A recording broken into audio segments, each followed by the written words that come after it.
October மாதம் 12ஆம் தேதி, பொதுக்காலம் 28வது வாரம். இறைவனுடைய பிரசன்னம் நம்மை பாதுகாக்கும்படி உன்னதமானவரின் உயர் மறைவினில் இருக்கின்றவன் சர்வ வல்லவரின் நிழலில் தங்குவான், இது பரம ஸ்லாக்கியமே. சர்வ வல்லவரின் நிழலில் தங்குவான், பரம ஸ்லாக்கியமே. அவர் சேட்டையின் கீழ் அடைக்கலம் புகவே தம் சிறகுகளால் மூடுவார். அவர் சேட்டையின் கீழ் அடைக்கலம் புகவே தம் சிறகுகளால் மூடுவார். தேவன் உன் அடைக்கலமே, ஒரு பொல்லாப்பும் உன்னை சேருமோ, ஒரு வாதையுமே உன் கூடாரத்தை அணுகாமலை காத்திடுவார். ஒரு வாதையுமே உன் கூடாரத்தை அணுகாமல் காத்திடுவார். அவர் சேட்டையின் கீழ் அடைக்கலம் புகவே தம் சிறகுகளால் மூடுவார். அவர் சேட்டையின் கீழ் அடைக்கலம் புகவே தம் சிறகுகளால் மூடுவார். ஆமாம், உங்களுடைய சேட்டையின் நிலையில் எங்களை வைத்து நீ மறைத்துக் கொள்ள விரும்புகிறேன். அவ்வாறாக நீ செய்த நன்மை தினத்தின் மேன்மை உணர எங்களுக்காக இந்த புது காலத்தினுடைய 28வது வாரத்தை தந்திருக்கிறேன். அது ஒரு நிறைவை காண உதவி செய்யும். லூக்கா செய்தி 17வது அதிகாரம் 11லிருந்து 19 உள்ள இறை வசனங்கள்.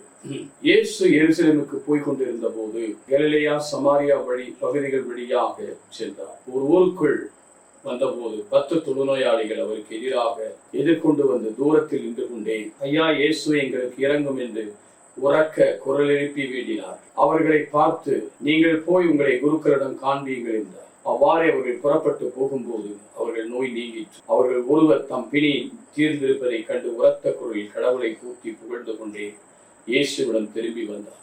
அவருடைய காலில் முகம் குப்புற விழுந்து அவருக்கு நன்றி செலுத்தினார். அவர் ஒரு சமாரியர். இயேசு அவரை பார்த்து, 10 பேர்கள் நோய்கள் நீங்கவில்லையா? மற்ற 9 பேர் எங்கே? கடவுளை போற்றி புகழ அந்நியராகி உம்மை தவிர வேறு எவரும் திரும்பி வர காணமே என்றார். பின்பு அவரிடம், எழுந்து செல்லும், உமது நம்பிக்கை உமக்கு நலமளித்தது என்றார். எனக்கு அருமையான சகோதர சகோதரிகளே, இயேசு எருசலேமுக்கு போய் கொண்டிருக்கிறார். 9வது அதிகாரத்திலே பார்க்க 51 எருசலேம் நோக்கமா இருந்ததால் அந்த ஊருக்குள் அவர் நுழையவிடலை. ஆனால் இங்கே அவர் பாருங்கள், அவர் சமாரியா கலிலேயா பகுதி வழியாக செல்லுகிறார். ஏனென்றால் அந்த ஊர் வழியாக துன்பங்கள் நிறைந்திருக்கிறது, நோய்கள் நிறைந்த 10 தொழுநோயாளிகள். இங்கே ஜாதி மதம் இனம் எல்லாம் கிடையாது. என்றால் சமாரியனும் அதில் இருக்கிறான். எல்லா ஜாதி மக்களும் அங்கே யூதர்கள் மட்டுமல்ல. வியாதி வந்துட்டா அங்கே வேறுபாடு கிடையாது. எல்லாரும் தொழுநோயாளி தீட்டு உள்ளவர்கள். ஆகியதான் 12வது வசனம், ஊருக்குள் வந்தபோது 10 தொழுநோயாளி எதிர்கொண்டு வந்து தூரத்தில் நின்று கொண்டே, they are far away from Jesus. உள்ள வரல, they are far away. தூரத்தில் நின்று கொண்டு, இயேசுவை எங்கள் மீது இறங்கும் என்று கூறுகிறார். ஆண்டவர் சொல்ல, நீங்கள் போங்க, போய் குருக்கிட்ட காட்டுங்க. குருக்கள் தான் சர்டிஃபை பண்ணுவாங்க நீங்கள் நோய் இல்லைன்னு சொல்லி. அப்படின்னா நீங்கள் போங்க. while going they were healed. அவர் போகிற போது குணமடைகிறார். பாருங்கள், இயேசு வார்த்தையால் குணப்படுத்துகிறார், தொட்டு குணப்படுத்துகிறார். மத்திய 8வது அதிகாரம் தொழுநோயாளியை தொட்டார், இங்கே தொடலை. போங்கன போகும்போது அவர் குணமடைந்தார். ஆனால் திரும்பி வந்து அதில் ஒரு வார்த்தை சொல்லப்பட்டிருக்கிறது, ஒருவர் தம் பிணி தீர்ந்ததை கண்டு உரத்த குரலில் கடவுளை போற்றி புகழ்ந்து கொண்டே இயேசுவிடம் திரும்பி வந்தார். Yes, come back to Jesus by praising and thanking. முதல்ல கடவுளுக்கு நன்றி செலுத்தணும். இன்றைக்கு நாம் உயிரோடு இருப்பது, நாம் இங்கே நிற்பது, நீங்கள் நிற்பது, நான் நிற்பது எல்லாம் சுத்த கிருபை. திரும்பி வர வேண்டும். மற்ற 9 பேர் எங்கே? வேறாதர் 9 அவருக்கு வந்து, ஆண்டவரே துதிக்கிறோம், மகிழ்வுறுத்தல், அவர் பெரிய மகிழ்வு இல்லை. தூரத்தில் இருந்தார். இவங்க அம்பால எங்கே வந்துட்டான்? காலில் விழுந்துட்டான். Let's come to the feet of Jesus. எப்படி மார்த்தாள் மரியா லூக்கா 10வது அதிகாரம் 38-42 பார்க்கணும். மரியாள் அவருடைய பாதத்தில் அமர்ந்தார். யோவானச்சு 12வது அதிகாரத்தில் பாதத்திலே சிமிய படிக சிவிலை நறுமண தைலத்தை பாதத்தில் அமர்ந்தார். இவனும் பாதத்தில் வந்துட்டான். விழுந்து அவர் நன்றி செலுத்துகிறார். அவர் புறவினத்தாரன் நன்றி செலுத்துகிறார். அப்போது அவர் சொன்ன அதில் வார்த்தை ரொம்ப முக்கியமானது. எழுந்து செல்லும், get up and walk.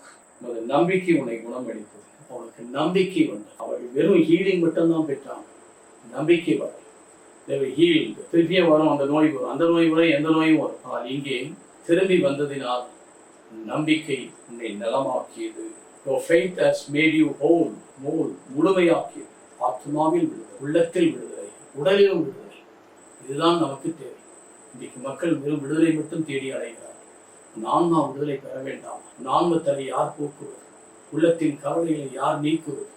உன் உடலின் கவலை, உன் உடல் நோய்களை யார் நீக்குவது? வெறும் உடல் நோய் மட்டும் சுகமானால் போதாது, ஆத்மா சுகம் பெற வேண்டும். 3வது யோவான் 2 உன் ஆத்மா வாழ்வது போல உன் உடலில் நீ சுகமாய் வாழ்வாயா. உன் ஆன்மா நிறைவு பெற அவன் திரும்பி வந்தான். திரும்பி வருவது கடவுளுக்கு நன்றி செலுத்துவது. திரும்பி வருவது என்பது உண்மையிலே விசுவாசத்தை குறிக்க அவரை அணுகி செல்கிறவர். அவர்கள் அணுகி வந்து அவர் இருக்கிறார், இயேசு இருக்கிறார், இயேசு ஜீவிக்கிறார், என் ஜீவிய காலம் முழுவதும் இருக்கிறார் என்று யோபு 19:25 சொன்னது போல இயேசு உயிரோடு இருக்கிறார். அவன் வாழ்நாள் முழுவதும் அந்த இயேசு உயிரோடு இருக்கிறார். மற்றவர்கள்லாம் தேடு, அவர் அங்கேருந்து போயிட்டார். ஆனால் இவருக்கு இயேசு அவனோடு இருக்கிறார். அவனுக்கு எந்த நோய் வந்தாலும் அவன் விடுதலை பெற்று நிறைவுள்ளவனாக நாமும் கூட ஆண்டவரை தேடும், ஆண்டவருக்கு நன்றி செல்லும், அவரை ஆதாயமாக அவரோடு இணைந்து கிறிஸ்து இயேசு இணைந்து இருப்பவருக்கு தண்டனை தீர்ப்பில்லை என்று ரோமர் 8:1 சொன்னது போல நாம் விடுதலை பெற்று வாழ ஒப்புக் கொடுப்போமா. நேற்றும் இன்றும் என்று மாறாத எங்கள் நல்ல ஆண்டவர் கிருபையால் எங்களை ஆட்கொண்டு வழி நடத்தி ஆசீர்வதித்து